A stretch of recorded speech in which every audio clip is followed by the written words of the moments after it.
Halo Sobat Horor, Assalamualaikum warahmatullahi wabarakatuh. Jumpa lagi dengan saya Apit Nurholik Channel. Oke, kali ini saya akan menceritakan sebuah kisah mistis dan horor yang berjudul Hantu Tangan Buntung.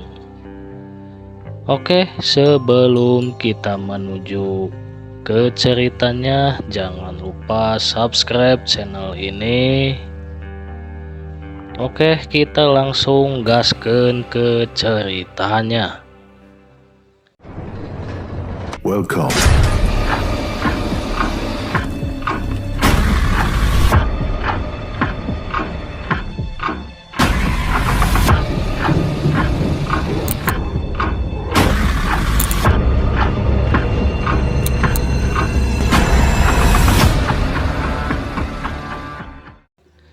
Jadi ceritanya tentang hantu tangan buntung yang memang sudah tidak asing lagi terdengar di berbagai daerah.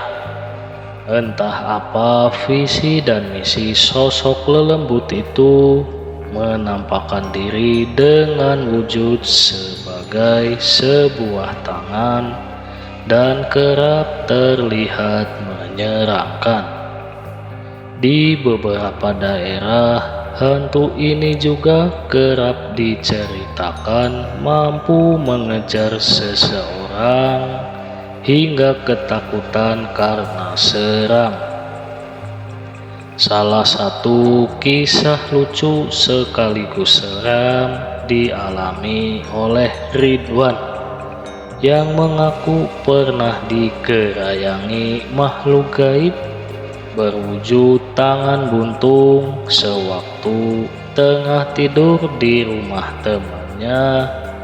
Berikut penuturan dari Ridwan.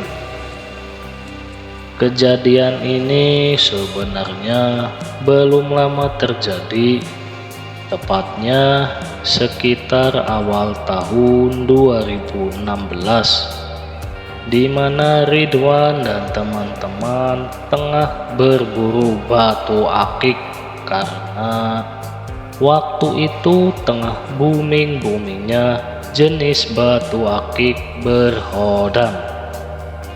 Mulai dari batu akik merah delima, pol buntet, gali kelor, dan sebagainya. Karena penasaran dengan teknik dan cara menarik benda pusaka, termasuk batu akik yang konon bisa dilakukan oleh salah satu teman Ridwan.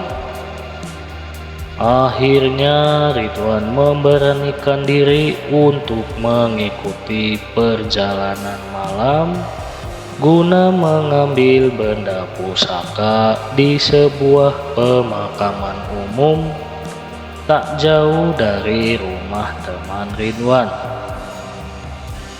Seingat Ridwan, waktu itu malam Jumat Kliwon. Karena memang syarat penarikan benda pusaka yang paling tepat menurut teman Ridwan adalah malam tersebut. Waktu itu Ridwan sangat terkagum-kagum dengan kemampuan Waryanto, salah satu teman Ridwan yang terlihat pendiam namun ternyata memiliki kemampuan yang tak banyak dikuasai orang lain. Kesuksesan malam itu membuat mereka berdua tersenyum lebar. Pasalnya, selain dapat menarik sebuah pusaka berbentuk keris semar mesem, mereka juga menemukan sebuah batu cincin merah delima yang sangat menakjubkan. Singkatnya, setelah puas dengan perburuan malam itu, mereka lantas kembali ke rumah Waryanto sekitar jam 1 dini hari. Kopi dan gorengan menjadi teman ngobrol, seolah malam itu tak ingin mereka lewatkan dengan tidur malam. Namun namanya manusia, tentu ada waktunya harus istirahat, di mana mereka tertidur tanpa sadar. Entah jam berapa mereka mulai memejamkan mata. Beralaskan sebuah tikar, mereka terlelap seolah tengah tidur di atas ranjang empuk di sebuah hotel. Peristiwa aneh sebenarnya mulai Ridwan rasakan ketika terbangun sekitar pukul 3 pagi, di mana keris dan batu akik yang diletakkan di sebuah mangkok putih di atas meja terlihat bergetar dan menimbulkan bunyi gesekan dalam mangkok tersebut. Jujur saja, Ridwan cukup merinding dibuatnya. Terlebih Waryanto yang berada di samping Ridwan masih tidur dengan nyenyaknya karena takut. Ridwan putuskan untuk tidur mendekati Waryanto dan mengenakan sarungnya sebagai selimut. Tak lama kemudian Ridwan mulai terlelap, atau kata orang Jawa bilang ler-leran. Waktu itu di mana manusia mulai tak sadarkan diri karena tertidur. Di tengah suasana dingin dan mencekam, tiba-tiba Ridwan merasakan seperti ada tangan yang menggerayangi kaki kanannya. Awalnya Ridwan beranggapan jika itu ulah dari Waryanto yang iseng. Sambil menendang, Ridwan pun bercakap, "Iseng banget sih kamu, War," sambil kembali menarik sarung yang Ridwan kenakan untuk selimut. Firasat tak enak mulai muncul tatkala terjadi kembali peristiwa serupa. Kali ini giliran kepalanya yang terasa ada sesuatu yang mengusapnya. Sontak bulu kuduk merinding dan keringat dingin mulai keluar dari sekujur tubuh Ridwan. Ridwan berusaha membangunkan Waryanto dan bermaksud menceritakan kejadian yang Ridwan alami.